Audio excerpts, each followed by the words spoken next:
Good morning and welcome back to the One Celtic Fans View this morning. Yesterday. What can we say? Celtic, inexcusable performance. Team leaked once again. And fans kettled. Where's your outrage for the fans that were kettled? Serious question. Yesterday, John Paul Taylor, the fans' liaison officer, did take to Twitter to clarify that he was in attendance to the incident on London Road from 12:25, where he liaised with Police Scotland and the fans who were being held. I remained in London Road in this capacity until 2:10. I have since passed my feedback to the club.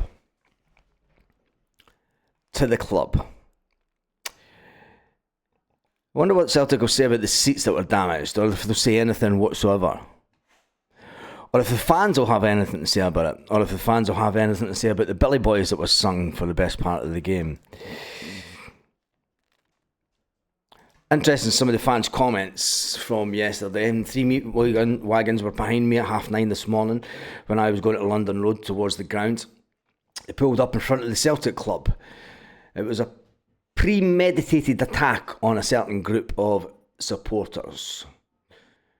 Waiting for hospitality at home, we see the Rangers support surrounded by police at the Emirates. Considerable amount of time.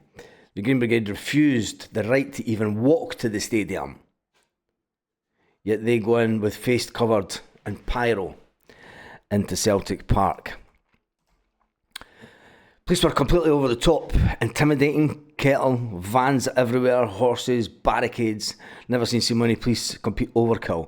The barricade on London Road after the game was ridiculous when the Rangers fans were still in the stadium. What exactly is the benefit to having a fans liaison officer? Fuck all was done to address the heavy-handed abuse of power. Celtic fans shouldn't engage with the police. It only legitimises the bias, corruption, the standard of policing.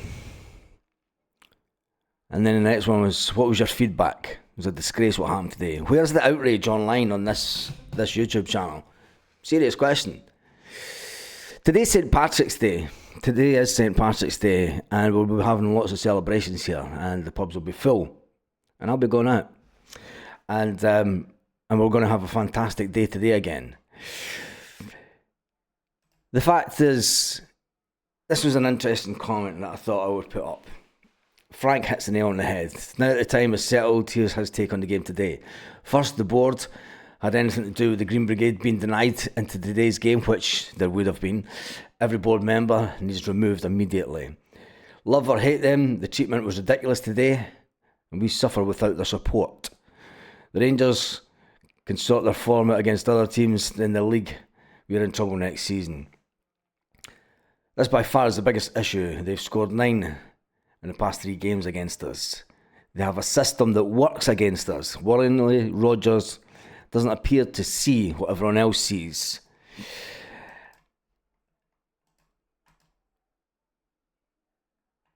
Look back some of the videos and look back some of the titles. I told you it was going to be a dirty game. I told you that Rangers would go 5 at the back. They went 6 at the back. I told you that they would double up on Dyson Maeda and Nico Kuhn and Jota on the wing. I said that they would double up on the wings, and they did that. We all knew what they would did. Brendan Rodgers himself even said, yeah, they may play 5 at the back. Once again, the blame for this performance yesterday lies with Brendan Rodgers. Here's a serious question to you all that you need to think about. Do you really want Brendan Rodgers to stay beyond his 3-year contract? Serious question. And the reason that I'm thinking about this morning is, would a real top quality manager have got us finishing last top 8 in the Champions League group? We had the best chance, the best opportunity ever.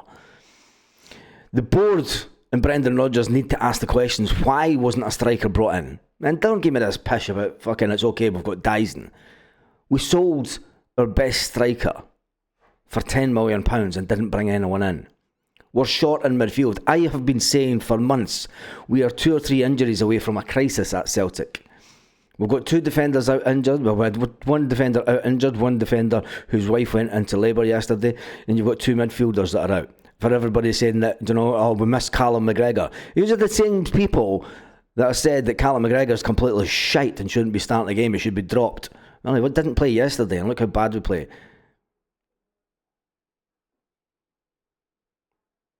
I think that some Celtic fans really need a reality check. And rather than coming on here, and yes, we did go out yesterday, and yes, it was absolutely fantastic, and I've no apologies for it. It was brilliant, and it was a good way. And by the way, we were all raging.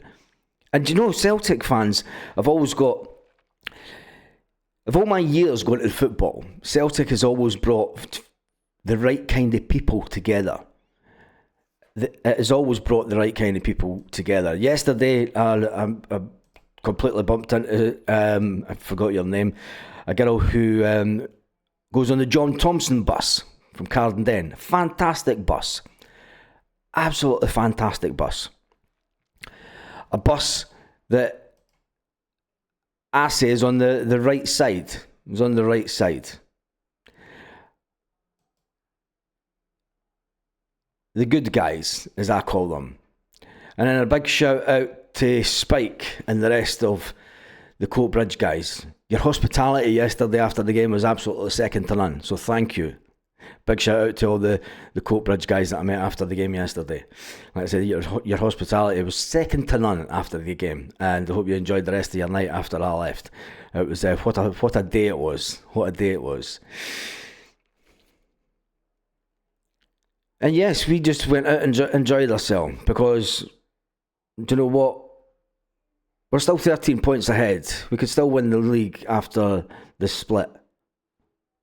And we were all hurting yesterday. And I tell you one thing.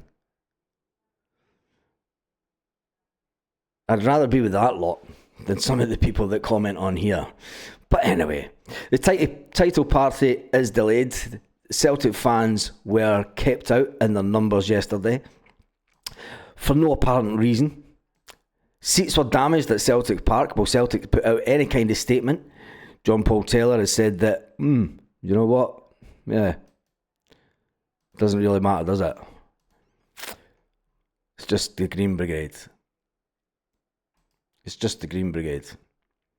The bench today was atrocious. Yes, I know McGregor and Trusty and Bernardo and Scales were injured. With 80 million in the bank, we shouldn't be looking to the bench in a derby full of young kids. Said it before playoff. Who on that bench can change the game? And I said it before the game too. That bench gave me the fear. There was nobody that could come on in that midfield and change the game. We need to stop this continuing not showing up for 45 minutes. They seem to do it. The team was good enough to turn up and win. Brendan needs to earn his wage in these fixtures. Brendan Rodgers does need to earn his wage in these fixtures. He's now got a couple of weeks. Brendan's probably even left the country already. I know many Celtic fans that have already left the country and are wearing on a week's holiday. Brendan's probably already landed in Palma, Mallorca, and he's away to his holiday home. Not giving 2 fucks. Not looking at social media. I do this 365 days a year, and some of the comments yesterday, it makes me wonder whether this is actually worth doing.